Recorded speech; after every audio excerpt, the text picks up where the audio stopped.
ഇത് ഞാനും മുൻപ് പലപ്പോഴും പലതവണയായിട്ട് നിങ്ങളോട് പറഞ്ഞിട്ടുള്ള സംഗതി തന്നെയാണ്. ഇതിപ്പോൾ ഞാനായിട്ട് പറയുന്നല്ലോ കേട്ടോ, ആയുർവേദാടിസ്ഥാന ഗ്രന്ഥങ്ങളിൽ വർഷങ്ങൾക്ക് മുൻപ്, നൂറ്റാണ്ടുകൾക്ക് മുമ്പ് പറഞ്ഞു വെച്ചിട്ടുള്ള സംഗതി. അതായത് ഇപ്പൊ നിങ്ങൾ അത് അനുഭവിച്ചറിഞ്ഞ് എന്നോട് തിരിച്ചു പറയുന്നു എന്ന് മാത്രം. നമ്മൾ കഴിക്കുന്ന ആഹാരവുമായിട്ട് വളരെയധികം ബന്ധപ്പെട്ട് കിടക്കുന്നുണ്ട് നമ്മുടെ എല്ലാ രോഗാവസ്ഥകളും. നമ്മുടെ ശരീരത്തിന്റെ സന്തുലിതാവസ്ഥ, അത് ആരോഗ്യമായാലും അനാരോഗ്യമായാലും, അത് നിങ്ങൾ കഴിക്കുന്ന ഭക്ഷണമായിട്ട് വളരെയധികം ബന്ധപ്പെട്ട് കിടക്കുന്നത് ആയുർവേദ ഗ്രന്ഥങ്ങളിൽ, ആയുർവേദ അടിസ്ഥാന തത്വങ്ങൾ അത് കൃത്യമായിട്ട് വ്യക്തമായിട്ട് പറഞ്ഞു വെച്ചിട്ടുള്ള സംഗതിയാണ്. കാരണം നമ്മൾ ഈ ത്രിദോഷങ്ങൾ, വാതപിത്ത കഫദോഷങ്ങൾക്ക് അനുസരിച്ചാണല്ലോ നിങ്ങളുടെ ബോഡി ടൈപ്പ് അനലൈസ് ചെയ്യുന്നു. അതിനനുസരിച്ച് വേണ്ടതായ ഭക്ഷണ രീതികളും ജീവിത രീതികളും വ്യത്യാസപ്പെടുത്തുന്നു, ചിട്ടപ്പെടുത്തുന്നു.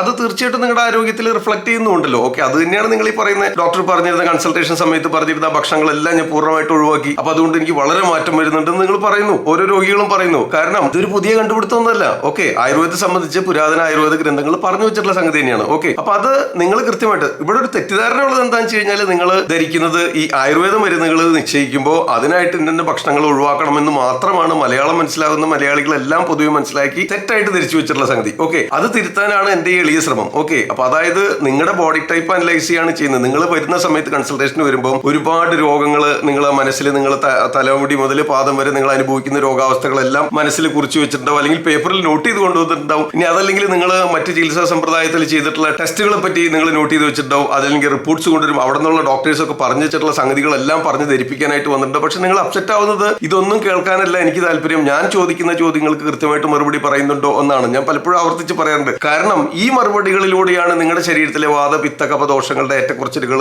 നമുക്ക് അനലൈസ് ചെയ്യുന്നത്. നിങ്ങളുടെ ബോഡി ടൈപ്പ് കൃത്യമായിട്ട് വ്യക്തമായിട്ട് പഠിച്ച് അതിന് വേണ്ടതായ രീതിയിൽ ഭക്ഷണ രീതികളും ജീവിത രീതികളും ചിട്ടപ്പെടുത്താനായിട്ട് നിർദ്ദേശിക്കുന്നത്. അതുകൊണ്ട് തന്നെ നിങ്ങൾക്ക് കാര്യമായ മാറ്റം, പ്രകടമായ മാറ്റം അനുഭവിക്കുന്നുണ്ട്. അതാണ് ഈ കഴിഞ്ഞ ദിവസങ്ങളിൽ നിങ്ങൾ ചിലരൊക്കെ വളരെ മാറ്റമുണ്ടെന്ന് പ്രകടിപ്പിച്ചത്. ഓക്കെ, ഇത് നിങ്ങളുടെ മാത്രം അനുഭവമല്ല, ഇത് കൃത്യമായിട്ട് വ്യക്തമായിട്ട് പാലിക്കുന്നവർക്കെല്ലാം തന്നെ ഇത് പ്രകടമായ മാറ്റം വരുത്തിയിട്ടുള്ള സംഗതി തന്നെയാണ്. അതിന്റെ കൂടെ കുറച്ചുകൂടെ ഗുരുതരാവസ്ഥയോ അല്ലെങ്കിൽ തീവ്രമായോ അല്ലെങ്കിൽ പഴക്കമോ ഉള്ള രോഗാവസ്ഥകളുണ്ടെങ്കിൽ കൂടെ ഔഷധങ്ങളും കൂടെ സേവിക്കുന്നു എന്ന് മാത്രം. അതാണ് സത്യം, അത് തന്നെയാണ് സത്യം. ഓക്കെ, അപ്പൊ അത് തീർച്ചയായിട്ടും നിങ്ങൾക്ക് അനുഭവപ്പെടുന്നുണ്ട്. അതിനെപ്പറ്റി ആ വിശദാംശങ്ങളിലാണ് ഇന്നത്തെ വീഡിയോയിൽ ഞാൻ നിങ്ങൾക്കായിട്ട് അവതരിപ്പിക്കാനായിട്ട് ഉദ്ദേശിക്കുന്നത്. അപ്പൊ അതായത് നമുക്ക് പ്രധാനമായിട്ട് ഭക്ഷണത്തിൽ നമുക്ക് ചിട്ടപ്പെടുത്തുമ്പോൾ നമ്മൾ പ്രധാനമായിട്ടും പരിഗണിക്കുന്ന സംഗതിയാണ് അഗ്നിബലം, ഡൈജസ്റ്റീവ് പവർ, ദഹനശക്തി. ഇത് പിത്തത്തിന്റെ ഒരു ഫംഗ്ഷനാണ്. ഓക്കെ, പിത്തം കൃത്യമായിട്ട് പ്രവർത്തിച്ചാൽ നമുക്ക് അഗ്നിബലം ഉണ്ടാവും. ഡൈജസ്റ്റീവ് പവർ, ദഹനരസങ്ങളൊക്കെ കൃത്യമായിട്ട് ഉൽപ്പാദിക്കപ്പെടും. അത് നമ്മുടെ ഭക്ഷണത്തെ പൂർണ്ണമായിട്ട് ദഹിപ്പിക്കും, നമ്മുടെ ശരീരത്തിലേക്ക് ആഗിരണം ചെയ്യും. നമ്മുടെ ശരീരത്തിന് ആവശ്യമായിട്ടുള്ള, ഓരോരുത്തർക്കും വ്യത്യസ്തമാണ്. ആയുർവേദം പറയുന്നത് ഓരോ ബോഡിയും യൂണിക്കാണ്, ഓരോ വ്യക്തികളും വ്യത്യസ്തരാണ്, യൂണിക്കാണ്. ഓക്കെ, അതുകൊണ്ടാണല്ലോ ഈ വാതപിത്ത കഫദോഷങ്ങളുടെ വ്യത്യസ്തമായ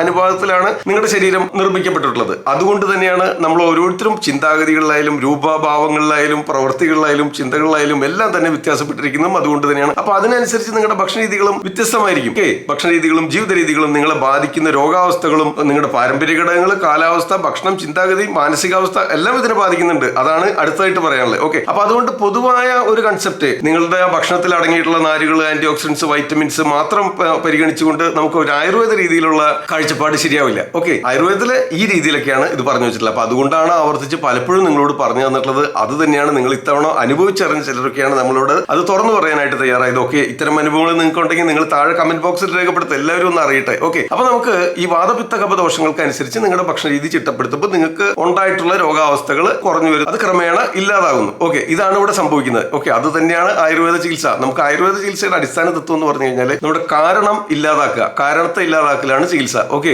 ആദ്യമായിട്ട് നിങ്ങളുടെ ബോഡി ടൈപ്പ് അനലൈസ് ചെയ്യുന്നു, എന്തെന്ത് കാരണം കൊണ്ട് നിങ്ങൾക്ക് ആ രോഗാവസ്ഥ വന്നു എന്ന് മനസ്സിലാക്കുന്നു, എന്നിട്ട് ആ കാരണങ്ങൾ കട്ട് ചെയ്യുന്നു. അത് മിക്കപ്പോഴും നിങ്ങൾ തെറ്റായ ഭക്ഷണ രീതി തന്നെയാണ്. തെറ്റായ ഭക്ഷണ രീതി എന്ന് പറയുമ്പോൾ അത് എന്താണെന്ന് പറഞ്ഞുതരാം. അതായത് ഇപ്പൊ നിങ്ങൾ വാദപ്രകൃതിക്കാരനാണ്, വാദം വർദ്ധിപ്പിക്കുന്നതായ ഭക്ഷണങ്ങൾ മാത്രം കഴിച്ചുകൊണ്ടിരിക്കുന്നു, വാദം വർദ്ധിപ്പിക്കുന്നതായ ചിട്ടകൾ മാത്രം ചെയ്തുകൊണ്ടിരിക്കുന്നു. അപ്പൊ നിങ്ങൾക്ക് വാദസംബന്ധമായ വാദം വർദ്ധിച്ചുണ്ടാകുന്ന രോഗാവസ്ഥകൾ ഉണ്ടാകുന്നു. നിങ്ങൾ കൺസൾട്ടേഷൻ വരുമ്പോൾ ആ വാദം വർദ്ധിപ്പിക്കുന്ന ഭക്ഷണങ്ങൾ, നിങ്ങൾ വാദപ്രകൃതിയാണ്, നിങ്ങളുടെ രോഗാവസ്ഥ വാദം കൊണ്ടുണ്ടായിട്ടുള്ളതാണെങ്കിൽ ആ വാദത്തെ വർദ്ധിപ്പിക്കുന്ന ഭക്ഷണ രീതികളും ജീവിത രീതികളും ചിട്ടകളും മാറ്റിവെക്കാനായിട്ട് പറയുന്നു. നിങ്ങൾക്ക് രോഗാവസ്ഥയിൽ കാര്യമായ കാതലായ മാറ്റം സംഭവിക്കുന്നു. ഇത് തന്നെയാണ് ഇവിടെ സംഭവിക്കുന്നത്. ഓക്കെ, അപ്പൊ അതൊരു സംഗതി. അപ്പോൾ ഈ വ്യത്യസ്തമാണ് ഓരോരുത്തരിലും എന്നുള്ളതാണ് ആയുർവേദത്തിന്റെ വ്യത്യാസം. നിങ്ങൾക്ക് പറഞ്ഞാൽ മനസ്സിലാകാത്തതും അത് തന്നെയാണ്. ഓക്കെ, കാരണം നമ്മുടെ ഒരു മറ്റ് ചികിത്സാ സമ്പ്രദായങ്ങളുടെ അതിപ്രസരണം മൂലം, നമുക്ക് ആയുർവേദത്തിന്റെ അജ്ഞതയും മൂലം നിങ്ങൾക്ക് ഇത് പെട്ടെന്ന് പറഞ്ഞാൽ മനസ്സിലാവുകയുണ്ട്. ആ ഗ്യാപ്പ് തിരുത്തുന്നതിന് വേണ്ടിയാണ് നമ്മുടെ ഈ വീഡിയോകളിലൂടെ ശ്രമിച്ചുകൊണ്ടിരിക്കുന്നത്. എല്ലാം കാണുന്നത് നിങ്ങൾക്ക് തീർച്ചയായിട്ടും ഉപകാരപ്പെടും. നമ്മുടെ പതിവായിട്ട് കാണുന്ന പ്രേക്ഷകർക്കെല്ലാം ഒരുപാട് മാറ്റങ്ങൾ വരുത്താനായിട്ട് നമുക്ക് സാധിച്ചിട്ടുണ്ട് എന്നുള്ളത് നിങ്ങൾ തന്നെ ഏറ്റു പറയുമ്പോൾ ഒരുപാട് സന്തോഷമുണ്ട്.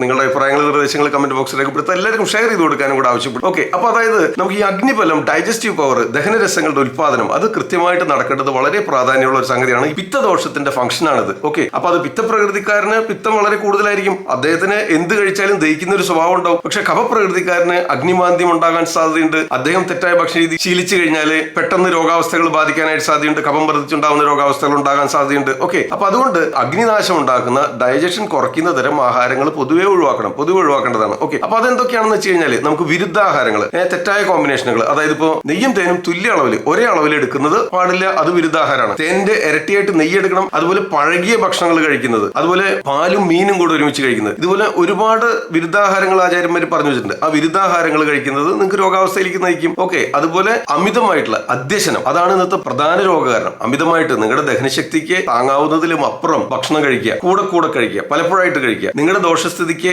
അനുയോജ്യമല്ലാത്ത, ദേഹപ്രകൃതിക്ക് അനുയോജ്യമല്ലാത്ത ഭക്ഷണങ്ങൾ ധാരാളമായിട്ട് പലവട്ടമായിട്ട് കഴിക്കുക. വ്യായാമമില്ല, ഓക്കെ, അഗ്നിബലമില്ല, ഡൈജസ്റ്റീവ് പവർ ഇല്ല, ദഹനം നടക്കുന്നില്ല. ഓക്കെ, ഈ അവസ്ഥയിൽ ഇവിടെ ആമാവസ്ഥ സംജാതമാവുകയാണ്. ആമം എന്ന് പറഞ്ഞു കഴിഞ്ഞാൽ ആമാശയത്തിൽ ദഹിക്കാതെ കെട്ടിക്കിടക്കുന്ന ആ ഭക്ഷണപദാർത്ഥങ്ങൾ ഒരു വിഷമയമാവുകയാണ്. ഓക്കെ, അത് പല രീതിയിലുള്ള രോഗാവസ്ഥകളിലേക്ക് നിങ്ങളെ നയിക്കുന്നു. രക്തദൂഷ്യം കൊണ്ട് ചർമ്മരോഗങ്ങൾ ഉണ്ടാകാം, അർബുദ രോഗത്തിന് പോലും സാധ്യതയുണ്ട്. അതുകൊണ്ട് തന്നെ ഈ അമിതമായിട്ടുള്ള ആഹാരം, തെറ്റായ ഭക്ഷണ രീതിയുമാണ് നിങ്ങളുടെ എല്ലാ രോഗാവസ്ഥയ്ക്കും കാരണം. ഇനി ഇതില് ഭക്ഷണം രീതി മാത്രമല്ല കേട്ടോ, നമുക്ക് മനസ്സുമായിട്ട് ബന്ധമുണ്ട്, കാലാവസ്ഥയുമായിട്ട് ബന്ധമുണ്ട്, പാരമ്പര്യ ഘടകങ്ങൾ ബന്ധമുണ്ട്, നിങ്ങളുടെ ജീവിത രീതികൾ ബന്ധമുണ്ട്. ഓക്കെ, അപ്പൊ അതെല്ലാം നിങ്ങളുടെ ദോഷസ്ഥിതിക്ക് അനുസരിച്ച് വേണ്ടതായ രീതിയിൽ ചിട്ടപ്പെടുത്താനാണ് ഒരു ആയുർവേദ കൺസൾട്ടേഷൻ സമയത്ത് നമ്മൾ ശ്രമിക്കുന്നത്. അത് കൃത്യമായിട്ട് പാലിക്കുന്നവർക്കെല്ലാം കാര്യമായ മാറ്റം അനുഭവിക്കാവുന്നതാണ്. ഓക്കെ, അപ്പൊ നമ്മൾ ഈ അഗ്നിബലം, ഡൈജഷൻ കൃത്യമായിട്ട് നടക്കണം. അപ്പോൾ ഡൈജഷൻ കുറവാണെന്ന് കണ്ടു കഴിഞ്ഞാൽ നമ്മൾ പൊതുവെ പൊടിക്കൈകൾ നിശ്ചയിക്കാറുണ്ടല്ലോ. നമ്മുടെ മുൻ വീഡിയോകളിൽ പറയാറില്ലേ, ഇഞ്ചിയും ശർക്കരയും കൂടെ അരച്ച് കഴിക്കാനായിട്ട് പറയാറുണ്ട്. അതല്ലെങ്കിൽ ഇഞ്ചി നീരില് കായത്തിന്റെ പൊടിയും തേനും കൂടെ ചേർത്ത് കഴിക്കാനായിട്ട് പറയാറുണ്ട്. പിന്നെ അതുപോലെ ദഹന തകരാറുണ്ടാക്കുന്ന കൊഴുപ്പടങ്ങിയ ആഹാരങ്ങൾ ഒഴിവാക്കാനായിട്ട് പറയും. എളുപ്പം ദഹിക്കുന്ന, നന്നായിട്ട് പാചകം ചെയ്ത ഇഡ്ലി, വെള്ളപ്പം, നൂലപ്പം, ഇടിയപ്പം, ദോശ, ഇത്തരം കേരളീയ ഭക്ഷണങ്ങൾ, അതുപോലെ പൊടിയരിക്കഞ്ഞി, രസം, സംഭാരം, കാച്ചിയമോര്, ഇതൊക്കെ ഭക്ഷണത്തിൽ ഉൾപ്പെടുത്താനായിട്ട് പറയുന്നത് നമുക്ക് നമ്മുടെ ദഹനശക്തി, അഗ്നിബലം വർദ്ധിപ്പിക്കുന്നതിന് വേണ്ടിയാണ്. അഗ്നി കൃത്യമായിട്ട് പ്രവർത്തിച്ചാൽ, ദഹനം പൂർണ്ണമായിട്ട് നടന്നാൽ നമ്മുടെ ശരീരത്തിന് ആവശ്യമായിട്ടുള്ള സംഗതികളെല്ലാം അബ്സോർബ് ചെയ്യുന്നതിന് കൃത്യമായിട്ട് നടക്കുന്നു. നമ്മുടെ ഇമ്മ്യൂണിറ്റി, രോഗപ്രതിരോധ ശേഷി വർദ്ധിക്കുന്നു. അതുപോലെ തന്നെ പലരും ശ്രദ്ധിക്കേണ്ട മറ്റൊരു സംഗതിയാണ്, ഇന്നത്തെ കാലത്ത് പ്രത്യേകം എടുത്തു പറയേണ്ട ഒരു സംഗതിയാണ്, ചവച്ചരച്ച് ഭക്ഷണം കഴിക്കണം. ഓക്കെ, ഭക്ഷണം നന്നായിട്ട് ചവച്ചരച്ച് ഭക്ഷണം കഴിക്കണം. അത്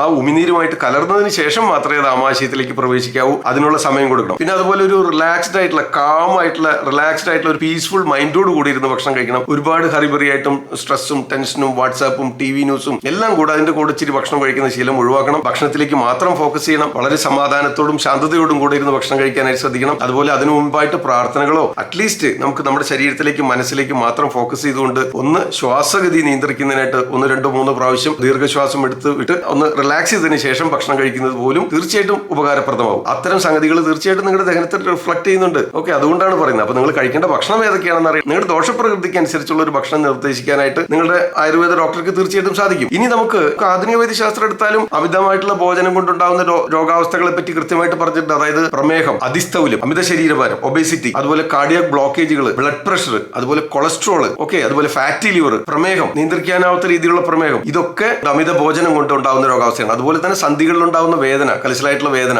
ജോയിന്റ്സിലൊക്കെ നമ്മുടെ ശരീരഭാരം കൂടുമ്പോൾ, നമുക്ക് ശരീരത്തിന് താങ്ങാവുന്നതിലപ്പുറം ഭാരമാകുമ്പോൾ നമുക്ക് നീ ജോയിന്റ്സിലൊക്കെ വേദനകളും ഡീജനറേറ്റീവ് ചേഞ്ചസും ഒക്കെ ഉണ്ടാവാം. ഓക്കെ, അപ്പൊ അത് അമിത ശരീരഭാരത്തിന്റെ മറ്റൊരു പരിണത ഫലമാണ്. ഓക്കെ, അപ്പൊ അതും അത്തരം സംഗതികളും ആധുനിക വൈദ്യശാസ്ത്രത്തിലും പറഞ്ഞു വെച്ചിട്ടുണ്ട്. അപ്പൊ നമുക്ക് ഈ കൃത്യമായിട്ട് നമ്മൾ കഴിക്കുന്ന ആഹാരം ദഹിക്കണം. അത് ദഹിച്ച് ശരീരത്തിലേക്ക്, അതിന്റെ സാരാംശം ശരീരത്തിലേക്ക് അബ്സോർബ് ചെയ്യണം. അതിന്റെ വേസ്റ്റ് ശരീരത്തിന് കൃത്യമായിട്ട് എലിമിനേറ്റ് ചെയ്യണം. ആ ധാതു പരിണാമം, അന്നം ദഹിച്ച് അന്നരസം ഉണ്ടാകണം. ആ അന്നരസത്തിൽ നിന്ന് രസധാതു, രസധാതു നിന്ന് രക്തധാതു, രക്തധാതു നിന്ന് മാംസധാതു, അങ്ങനെ ക്രമേണ 7 ധാതുക്കളുടെ ആ ധാതു പരിണാമം കൃത്യമായിട്ട് നടക്കണം. അതിന് ദഹന ശക്തി, ഡൈജസ്റ്റീവ് പവർ കൃത്യമായിട്ട് ഉണ്ടാകണം. അപ്പൊ അതിന് ആവശ്യമായ അളവിൽ മാത്രം, കൃത്യമായ ഇടവേളകളിൽ മാത്രം ഭക്ഷണം കഴിക്കുന്നത് ശീലമാക്കുന്നത് തീർച്ചയായിട്ടും പ്രയോജനപ്പെടും. ഓക്കെ, അമിത ഭോജനം കൊണ്ടാണ് ഒരുപാട് രോഗാവസ്ഥകൾ, അതായത് ഗ്യാസ് ട്രബിളും, ബ്ലോട്ടിങ്ങും, അമിത ശരീരഭാരവും, അതുപോലെ ആങ്സൈറ്റി കൊണ്ട് നിങ്ങൾ മനസ്സുമായിട്ട് ബന്ധമുണ്ടെന്ന് പറഞ്ഞല്ലോ. അതായത് നിങ്ങൾക്ക് ഒരുപാട് സ്ട്രെസ്സും ടെൻഷനും ഉണ്ടെങ്കിൽ നിങ്ങൾ അമിതമായിട്ട് ഭക്ഷിക്കും. അത് വീണ്ടും നിങ്ങളുടെ ശരീരഭാരം വർദ്ധിപ്പിക്കുന്നതിനും പൊണ്ണത്തടി ഉണ്ടാകുന്നതിനും അതുവഴി ഉണ്ടാകുന്ന ഈ പറഞ്ഞ പോലെ കാർഡിയാക് ബ്ലോക്കേജുകൾ, ഹൃദ്രോഗങ്ങൾ,